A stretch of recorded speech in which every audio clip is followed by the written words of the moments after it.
Paseka Mako is on his way to Kaizer Chiefs. It has been reported by several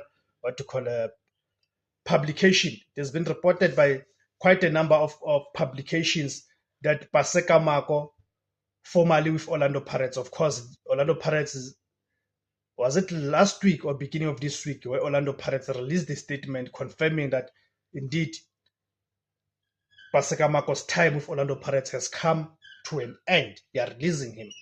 So subsequent to that, we then read the reports that he has been offered to Kaizer Chiefs, of course, by his agent. His agent has offered him to Kaizer Chiefs. But before we get deep to that, guys, let me just welcome you guys to the platform, the Total Football TV. My name is Tebus Kosana. So let's grow this platform, guys. Help me to grow the platform. How do you help me grow this